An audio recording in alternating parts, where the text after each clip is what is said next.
வணக்கம்.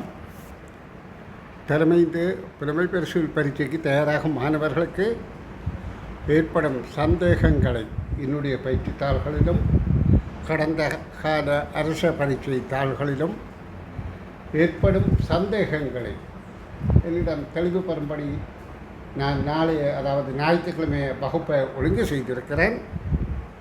அந்த வகுப்புக்கு பல மாணவர்கள் பல வகையான ஆக்கங்களை வழங்கி கொண்டிருக்கிறார்கள். தங்களுடைய சந்தேகங்களை அது வரவேற்கத்தக்கது.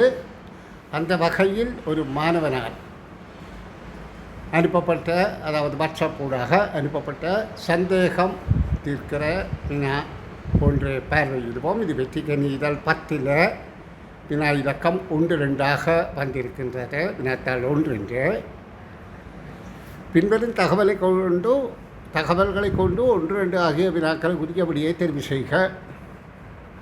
இந்த வினாக்களை பிள்ளைகள் நிச்சயமாக ஒரு விசேட கண்ணோட்டத்தில் பார்க்கணும். என்ன விசேட கண்ணோட்டம் என்றால், இதுக்கு ஏதாவது சூட்சமமான இலகுத்தன்மை இருக்கும். அதனை புரிந்தபடி அளிக்க வேணுமே ஒழிய இதை சுற்றி வளைத்து கணிப்புகள் எல்லாம் செய்துபடி அளிக்க போகிறதென்றால் அது உங்களால் ஓரளவு ஒரு நிமிடத்துக்கு அதுக்குபடி அளிக்க முடியாது. அப்போ இதுக்குள்ளே இருக்கிற சூக்ஷ்மத்தன்மையை நீங்கள் புரிந்தால்தான் விடியளிக்கக்கூடியதாக இருக்கும். இங்கே பாருங்கள், 3 கட்டங்களுக்கு 3 அதாவது சோடி பொருட்களோட விலைகள் தந்திருக்கு. அப்புறம் முதலாவது வினாவில் 1 கிலோகிராம் அரிசி, 2 கிலோகிராம் சீனி, 3 கிலோகிராம் பருப்பு ஆகியவற்றின் விலை யாரென்று கேட்டிருக்கு. அப்போ இதுக்கு பல கணிப்பு முறைகளை செய்து விட காணப்போனால் 10 நிமிடம் கூடி செலவாகிடும். அப்போ நாங்கள் இருக்கிற சூக்ஷ்மமாக பார்க்கணும், ஏதாவது தொடர்பு இருக்கா. இந்த 2வது அடைப்பையும் 3வது அடைப்பையும் ஒரு கண்காணிங்கோ. 2வது அடைப்பில் 2 கிலோ பருப்பு இருக்கின்றது, 3வது அடைப்பில் 1 கிலோ பருப்பு இருக்கின்றது. அப்போ 2 தான் 3 கிலோ பருப்பு. 2வது அடைப்பில் 1 கிலோ அரிசி இருக்கின்றது. அப்போ 1 கிலோ அரிசி இங்கே முதலாவதாக தரப்படுது. 2வது அடைப்பில் 2 கிலோ சீனி இருக்கின்றது. அப்போ இந்த 2 அடைப்பில் உள்ள பொருட்களும் தான் முதலாவது வினாவாக வினாவப்பட்டிருக்கின்றது. அப்போ 2 அடைப்புக்குமான விலை 220. அப்போ விடை 440 என்பதாகும். இதே போல் அப்போ இதுக்கு ஒரு கணிப்பும் தேவையில்லை. புத்திசாலித்தனமாக அந்த அடைப்புக்களில் உள்ள பொருட்கள் இந்த மாதிரி வினாவில் கேட்கப்பட்டிருக்கின்றதை கொஞ்சம் சிந்தித்து நுட்பமாக பார்த்தா விடை இலகுவாக இருக்கும். இப்போ அந்த பிள்ளைக்கு அடுத்த வினாவுக்கு விடை கண்டுபிடித்திருப்பார். ஏனென்று சொன்னால் நான் சொன்னேன் தானே, இப்போ அந்த பட்டியலை பார்த்து அதிൻ്റെ சாதுரியத்தை பயன்படுத்தி புத்திசாலித்தனமாக பார்க்க சொல்லி இப்போ அவர் பார்த்துருப்பார். 1 கிலோ சீனி, 500 கிராம் பருப்பு என்றால் இங்கே 2 கிலோ, அதாவது 2 கிலோ சீனி 1 கிராம் பருப்பின்ற விலை இருக்குது. 3வது பட்டியலை பாருங்க, 3வது அடைப்பில் 2 கிலோ சீனி 1 கிலோ பருப்பு, அதிൻ്റെ அரைவாசி தானே 1 கிலோ சீனி 500 கிராம் பருப்பு. அப்போ 220 அரைவாசி 110 என்பது விடையாகும். இனி அவருடைய இன்னொரு சந்தேகம், ஒரு கற்பூர கட்டி 5 நிமிடங்கள் எரியும். எனினும் தொடராக எரிவதற்காக ஒன்று எரிந்து முடிவதற்கு 1 நிமிடம் முன்னதாக அடுத்த கற்பூர கட்டி போடப்படும். இப்பொழுங்கில் 6 கற்பூர கட்டி எரிந்து முடியும் காலம் யாது என்று கேட்கப்படுகின்றது. வினாவை மீள சொல்ல வேண்டி இருக்குது.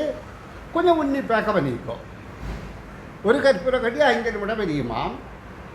ஆனால் 5 நிமிடம் எரிந்து முடித்த பிறகு அடுத்த கொளுத்து தான் வைக்கப்படும். அப்போ தொடர்ந்து எரிவதற்காக ஒன்று எரிந்து முடிவதற்கு 1 நிமிடம் முன்னதாக அடுத்த கட்டி போடப்படுது. அப்போ இங்கே ஒரு கட்டி 4 நிமிடம் தான் எரியுது. நன்றாக நினைவில் கொள்ளுங்க. ஒரு கட்டி 5 நிமிடம் எரியும். ஆனால் அது எரிந்து முடிவதற்கு 1 நிமிடம் முன்னதாக அடுத்த கட்டி போடப்படுது என்றால் அந்த முதல் கட்டி 4 நிமிடம் எரிந்திருக்கும். இப்படி 2வது 3வது 4வது 5வது வரையில் 4 நிமிடம் தான் இருந்திருக்கும். 6வது கட்டி 5 நிமிடம் இருந்திருக்கும். அப்போ 5 கட்டிகள் 4 நிமிடப்படி பார்த்தால் 20 நிமிடங்கள். 6வது கட்டி 5 நிமிடம் இருந்திருக்கும். அப்போ 25 நிமிடங்கள் என்றது 2வது விடையாகும். இனி நாங்கள் அடுத்த வினாவை பார்வையிடுவோம். இதில் 1 2 3 4 5 வட்டங்கள் இருக்கின்றது. உள்ளிருந்து வழியாக எண்ணி பாருங்கோ, அல்ல வெளியிருந்து உள்ளாக எண்ணி பாருங்கோ. நான் நடுவில் இருந்து எண்ணி பார்க்குறேன். 1 2 3 4 5. முதலாவதும் 5ஆவதும் நிழற்றப்பட்டிருக்கிறது. அடுத்ததில் 2ஆவதும் 4ஆவதும் நிழற்றப்பட்டு இருக்கிறது. அப்போ என்ன நடக்குது? முதல் உள்ளுக்கு இருக்கிறது வெளியில் போகுது, வெளியில் உள்ளது உள்ளுக்கு வருது. அப்போ அடுத்த கட்டத்தில் 2ம் 3ஆவதில் சந்திக்கின்றது. அப்போ சந்திக்கின்ற போது அதை ஒரு வேறு உருத்தோற்றமாக இங்கே தரப்பட்டிருக்கிறது. இப்போ பிள்ளை பார்க்கும், என்னடா இது 3ஆவதில் இந்த மாதிரி வந்திருக்கே, அப்போ 4ஆவது இதே மாதிரி தான் வரணும் என்று எதிர்பார்க்கும். இல்லை 3ஆவது அடிப்பில் 2ம் சேர்ந்த உடனே வித்தியாசமான உருக்கோலமாக இருக்கின்றது. அது 4ஆவதுக்கு நிலைக்கு போகைக்க உள்ளுக்கு இருந்தது வந்தது வெளியில் போகும். 4ஆவதுக்கு வெளியில் இருந்து வந்தது 2ஆவதுக்கு போகும். அப்போ 2 4 நிலைக்கப்பட்டிருக்கிறது. இது 3ஆவது விடை.